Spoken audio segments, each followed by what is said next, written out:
السلام علیکم ورحمۃ اللہ وبرکاتہ۔ آج سورہ زمر کی آیہ نمبر 65 کی تفسیر دیکھتے ہیں۔ اللہ عز و جل کا ارشاد پاک، اعوذ باللہ من الشیطان الرجیم، بسم اللہ الرحمن الرحیم۔ وَلَقَدْ أُوحِيَ إِلَيْكَ وَإِلَى الَّذِينَ مِن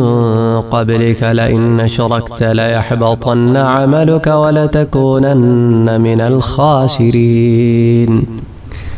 یہ آیہ مبارکہ ان آیات قرآنی میں سے ہے کہ اس کو اگر آپ صرف ترجمے سے پڑھیں گے اور صحیح معنوں میں نہیں سمجھیں گے تو عجیب و غریب سے اشکال کا شکار ہو جائیں گے۔ جیسا کہ ایک اشکال کا شکار وہ شخص بھی ہو سکتا ہے جو اس کو بغیر سمجھے پڑھے اور اس کی بات سمجھ میں نہ آئے اور اس کے ذہن میں سوال پیدا ہو کہ بھئی انبیاء کرام تو پھر شرک سے پاک ہیں، تو اللہ تعالیٰ نے ایسی بات کیوں فرمائی؟ اب ترجمہ پیش کرتا ہوں کہ بے شک آپ کی طرف وحی کی گئی ہے اور آپ سے پہلے نبیوں کی طرف کہ اگر آپ نے شرک کیا تو آپ کے عمل ضرور ضائع ہو جائیں گے اور آپ ضرور نقصان اٹھانے والوں میں سے ہو جائیں گے۔ اب اس میں ایک دو لفظ ایڈ کرتا ہوں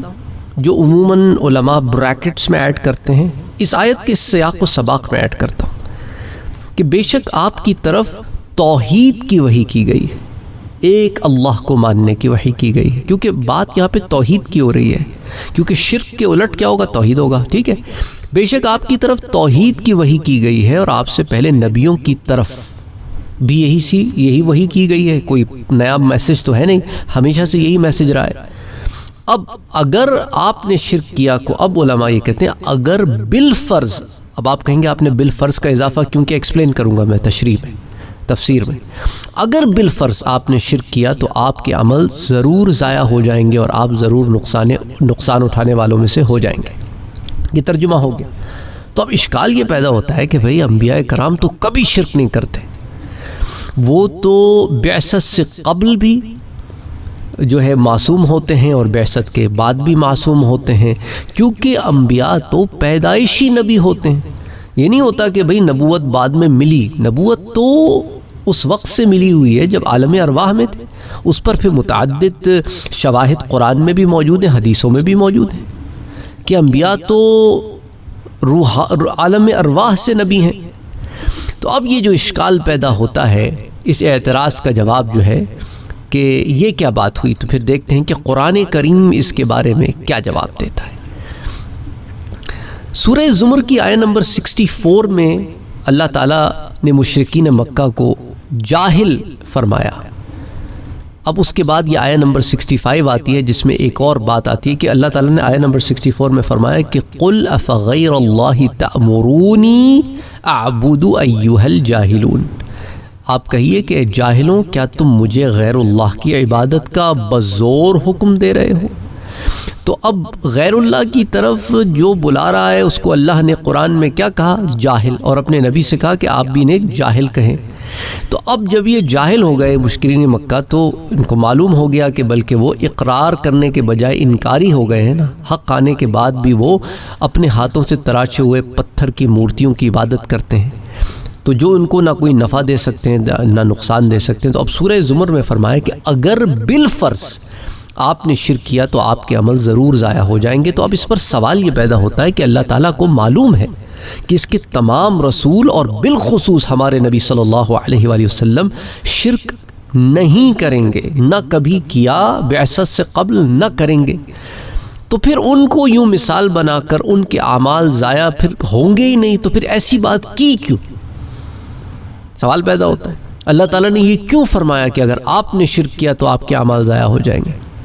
اس کا جواب علماء یہ دیتے ہیں کہ ان جملوں کو لغت میں جملہ شرطیہ کہتے ہیں، جملہ شرطیہ، اور جملہ شرطیہ کے صدق کے لیے یہ ضروری نہیں کہ اس کے دونوں جز بھی صادق ہوں۔ جملہ شرطیہ میں دو اجزاء ہوتے ہیں، ایک اس کے ایک طرف ہوتا ہے، ایک اس کے دوسری طرف ہوتا ہے، اور جملہ شرطیہ کے دونوں اجزاء صحیح ہوں، صادق ہوں، یہ بات جو ہے وہ ہمیشہ صادر نہیں آتی۔ مثال کے طور پہ، مثال سے سمجھاتا، اگر آپ کہیں اگر نمبر 5 جو ہے وہ ایون نمبر ہوگا تو اس کو برابر تقسیم کیا جا سکتا ہے، بھائی دیکھیں نمبر 5 ایون تو ہے نہیں، نہ اس کی برابر تقسیم ہو سکتی ہے، لیکن یہ جملہ اپنے معنی میں غلط نہیں ہوگا،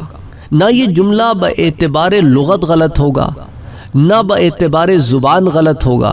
کہ اگر 5 کا عدد ایون نمبر ہو تو یہ برابر تقسیم ہو جائے گا،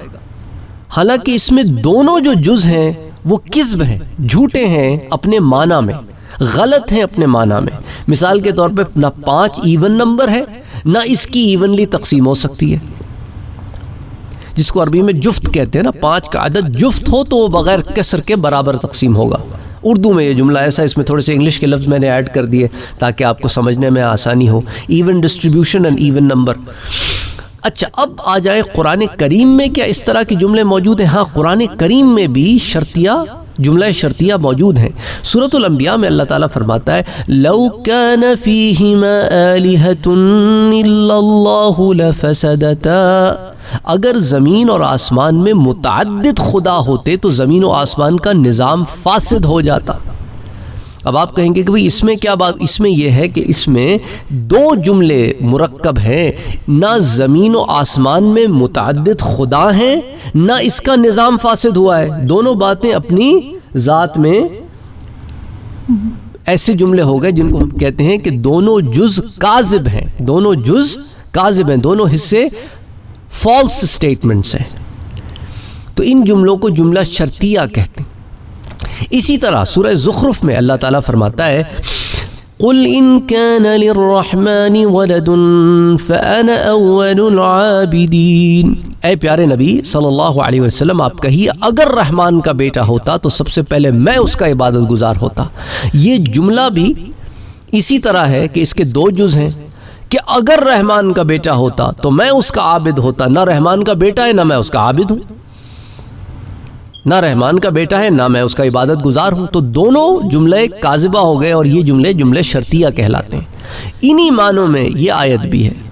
کہ اگر آپ تو آپ کے عمل ضائع،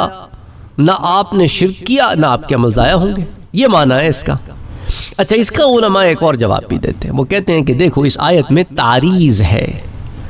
ذکر آپ کا ہے اور مراد آپ کی امت ہے،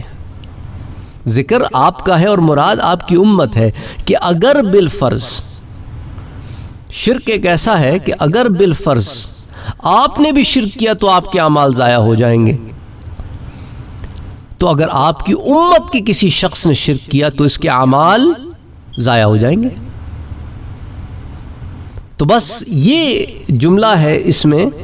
جو میں ایکسپلین کرنا چاہتا تھا، کیونکہ ہوتا کیا ہے کہ لوگ بغیر سمجھے ہوئے آیات قرآنی کا مطالعہ کرتے ہیں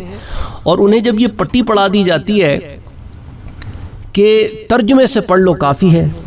تو وہ پھر جب صرف ترجمے پہ رلائے کرتے ہیں تو یہاں پہ ان کو مغالطے لگ جاتے ہیں، یا کوئی مختصر سی کہیں بات پڑھ لی لیکن وہ بات بھی سمجھ میں نہیں آتی ان کو، وہ اپنی طرف سے پھر اس پہ عقل لڑاتے ہیں، پھر خود کوئی جو ہے اس پہ جو ہے جائزہ کر کے کچھ رائے قائم کر لیتے ہیں،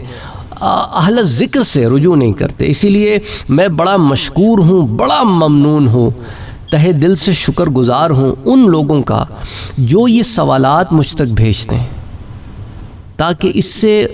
بہت سارے لوگوں کی مسئلے آسان ہو جائیں اور قرآن کریم کو سمجھنے میں آسانی ہو، اور آپ بھی کبھی ان آیات مبارکہ کا مطالعہ کریں تو آپ کو اس کی فہم میں آسانی ہو۔ میں ان لوگوں کا شکر گزار ہوں جو سوال پوچھتے ہیں، اس لیے میں سوال پوچھنے والوں سے کہتا ہوں کہ آپ سوال پوچھنے سے نہ ہچکچائیں۔ ہاں یہ ہو سکتا ہے کہ آپ کے سوال کے جواب میں آنے میں دیری ہو جائے، یا بھی میں آپ سے یہ کہہ دوں کہ بھائی میں اس پہ علم نہیں رکھتا، اس بارے میں میرے پاس علم نہیں ہے، یا پھر میں یہ کہہ دوں کہ بھئی میں تحقیق کر کے آپ تک اس علم کو پہنچانے کی کوشش کروں گا، یا پھر میں یہ کہہ دوں کہ بھائی اس پر پہلے بات ہو چکی ہے اور یہ اس کے اندر یہ درس موجود ہے۔ تو یہ مختلف صورتیں ہو سکتی ہیں آپ کے سوال کے جواب کی، کیونکہ میں اس کو برا نہیں سمجھتا کہ آپ کوئی سوال کریں اور میں آپ کو اس کا یہ جواب دوں کہ میں نہیں جانتا۔ یہ میں نہیں جاننا کوئی عار نہیں ہے، میں نہیں جاننا تو بڑی بات ہے کہ انسان معترف ہے کہ بھائی میں نہیں جانتا، میرے پاس علم نہیں ہے، بجائے اس کے کہ میں کوئی آپ کو غلط جواب دے دوں۔ اس سے تو بہت بہتر ہے کہ میں کہوں کہ میں نہیں جانتا۔ مجھے کامنٹ سیکشن میں اپنی رائے سے ضرور مطلع کیجیے گا کہ آیا ان دروس سے آپ کو فائدہ ہو رہا ہے، اور اگر ہو رہا ہے تو ضرور کامنٹ سیکشن میں بتائیے گا کہ کس طرح ہو رہا ہے۔ اللہ تعالی ہمیں صحیح معنوں میں قرآن کریم کو پڑھنے کی، سمجھنے کی اور اس پر عمل کرنے کی توفیق عطا فرمائے۔ السلام علیکم ورحمۃ اللہ وبرکاتہ۔ اگر آپ نے ابھی تک ہمارے چینل کو سبسکرائب نہیں کیا ہے تو سبسکرائب کا بٹن دبائیں، بیل کے آئیکن کو پریس کریں تاکہ آپ کو ریگولر نوٹیفیکیشن اپڈیٹس مل سکے اور آپ ہمیں ہمارے لائیو سیشنز میں بھی جوائن کر سکیں۔ ویڈیو پسند آنے کی صورت میں لائک، شیئر اور کمنٹ کرنا نہ بھولیں۔